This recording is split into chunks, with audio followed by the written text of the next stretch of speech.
Strangers Chapter 2 is the follow-up to the very beloved Strangers Chapter 1. We are following once again the survivor of the last movie waking up in the hospital trying to piece together the life she has now lost. When of course, the strangers return to finish what they started. And that's all. Pretty much not any spoilers to you guys. This will be a spoiler-free review.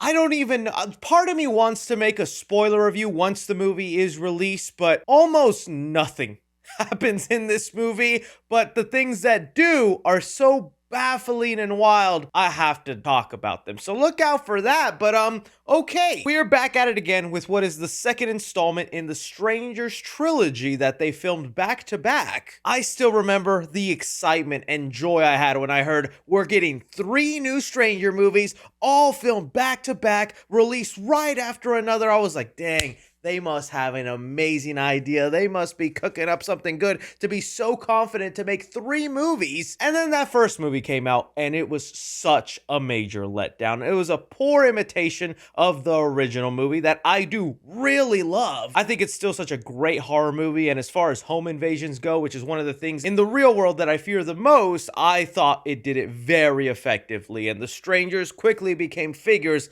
I was terrified of. And so when that first movie was such a disappointment, it kind of definitely soured my excitement for the other 2 movies, but the silver lining of hope I had in my mind was, look, at least this time they're not going to be remaking an iconic movie. They're going to be finally doing their own original story, and that will really help stand it apart, and we can really then judge it for what it is. So genuinely, the thing that was at the most in the back of my mind was, they can't make something worse than what they just came out with. It has to be better by default because it's original and new. Oh, they took that as a challenge, and I can't believe what I just witnessed. This is another major disappointment, such a huge letdown. I will be shocked if Lionsgate actually releases Chapter 3 in theaters and they just don't somehow just find someone to dump it on streaming, because I do not imagine this movie is going to give them the reception they were hoping for. I usually like to start off these little reviews with trying to be fair, with trying to be honest about, like, okay, let me talk about the things I did like and I thought they did well.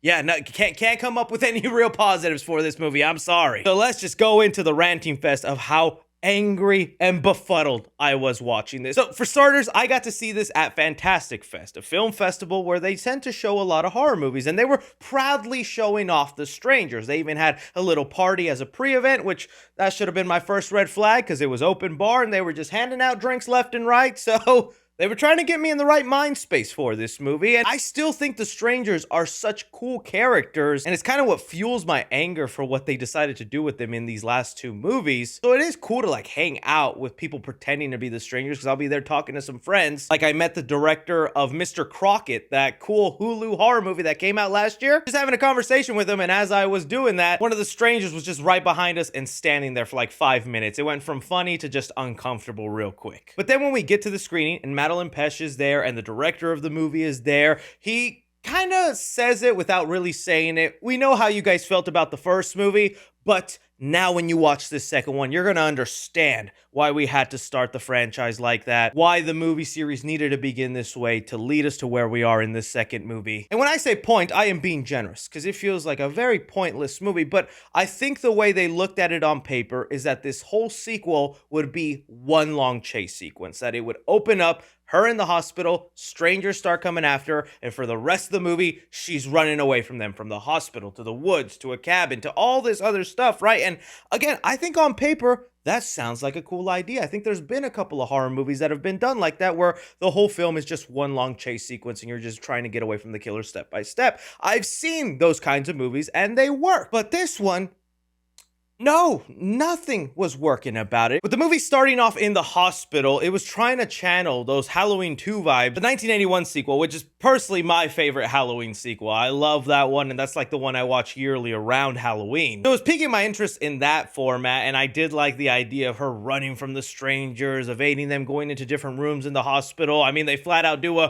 red light scene just like in Halloween 2. Sadly though, nothing unique or interesting happens. I'm fine sitting back and watching kind of a paint by the number slasher movie, villain in a mask, lady running away, and some interesting kills along the way.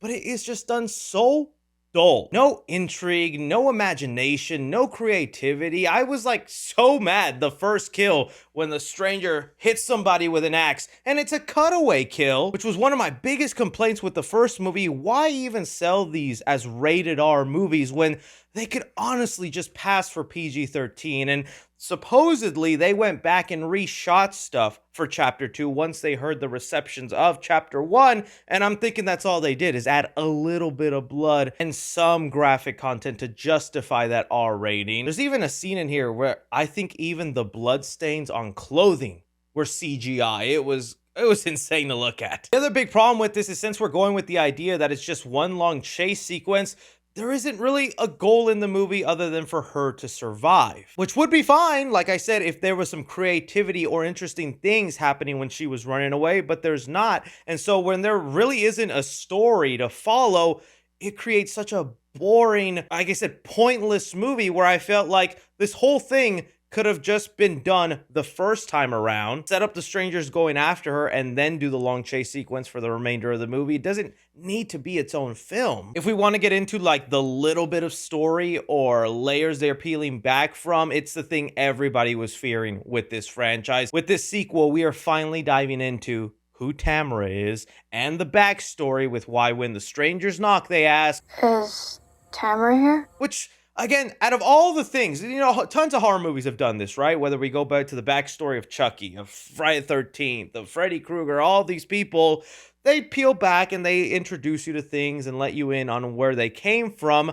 When watching The Strangers, I don't think I ever cared to wonder who Tamara was or why they said that name. It was never something where I was like, this Tamara chick, we gotta find her, man, because this girl just gonna keep knocking on doors and killing people. But they decide to give you the backstory of Tamara, and it's as poo-pooey as you would imagine it to be. It adds nothing interesting to the strangers, doesn't make them more compelling. If anything, it's done in such a cliche, uninventive route that every time we were cutting back to flashbacks, finding out who Tamara is, I was just wanting to like scratch my eyeballs out going, why did you think this would be intriguing? Why did you think this would add layers to The Strangers? It's so funny too, because the first sequel to The Strangers, Strangers Prey at Night, I wasn't over the moon with that movie, but I remember I didn't hate it. I thought it was fun.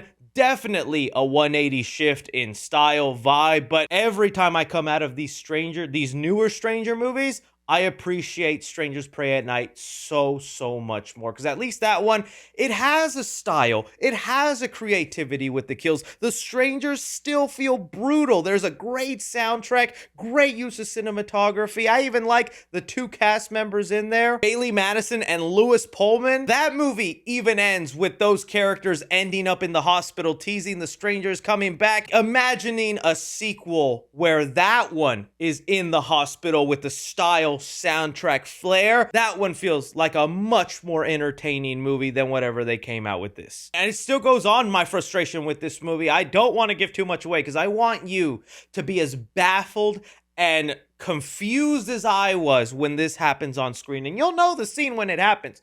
But there's a part in the movie where Madeline Pesh is running and she is attacked. Not by one of the strangers, but by something/someone. And this scene goes on for like, 5, 7, 6 minutes. And the entirety of that scene, I was just like, what movie is this? Why? Is this still The Strangers? What am I watching? I could not believe, why was that there? It looked terrible. Felt like it served very little purpose to the story. I'm sure there's a connection that they'll further explain, or there's something I think you can tie it into, but I'm like, why? No. I feel so bad too, because I talk all the time. I love me every now and then a trashy little horror movie if it's entertaining. Killer clowns, leprechaun, demonic toys, those kind of movies, right? They exist out there and they can be a comfort fun feel for some people. And to some people, The Strangers will always be their comfort characters. And even with chapter 1, They had their defenders. They had people going, you just don't get it. They did good. Nah, the movie was fun. Y'all are just mean and rude.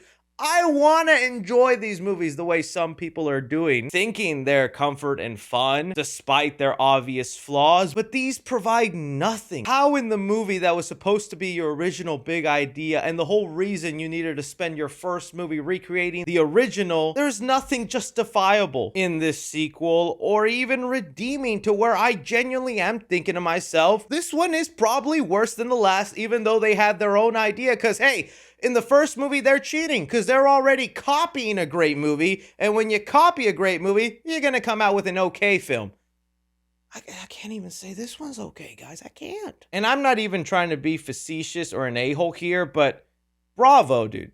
Bravo to whoever came up with the idea, the director with this movie, because you found a way to make characters that were so frightening, so intriguing, so mysterious, such cool characters in the horror world, and make them so boring and nothing, man. Like, I'm watching these strangers do their thing, chase people, kill people. The way you pulled that off, that's an achievement. I think if I was watching Art the Clown just do his thing, even if the movie sucked, I'm gonna appreciate Art the Clown doing his thing. Can't say that here with these guys. And even the way this movie ends with the words "to be continued," already knowing there's a third film, the people in the room, you could just hear the gasp of, huh, okay.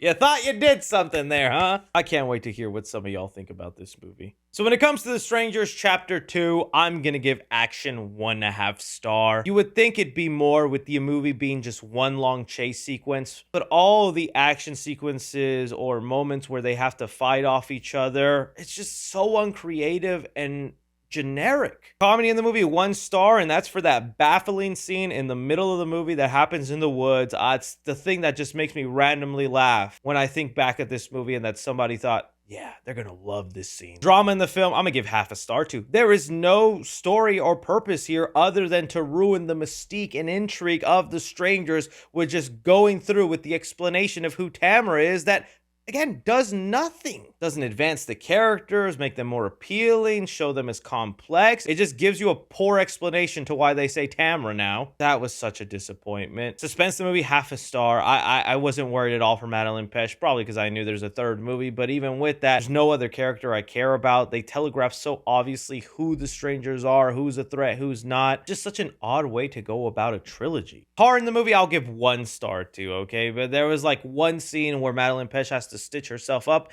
and I guess that was the most scary thing in the movie. Not really anything else. When it comes to 3 C's, it has to be a casual fan that would get the most into this, that maybe has never seen any Stranger movie or even any horror movie. So the bar is so low that this at least is something to them. I wasn't expecting greatness with Strangers Chapter 2, but I thought it would at least be a step above the last movie. I can't even say that. Sadly, Strangers Chapter 2, I recommend you avoid. Again, that's just my opinion on the movie, guys. I do not like being this overly negative. I am happy if you or someone still on board with this trilogy, loved this movie, thought it was great, or even just enjoyable. Don't want to take that away from you at all, but this is just what I thought about it. Let me know if you guys are going to be checking out Strangers Chapter 2, and if you did pay a ticket for it, hey, any redeeming qualities, man. I'd love to hear. Don't forget to like, subscribe, follow me on Twitter at 3C Films or on TikTok at 3C Films. But as always, I'm Chris. Take care.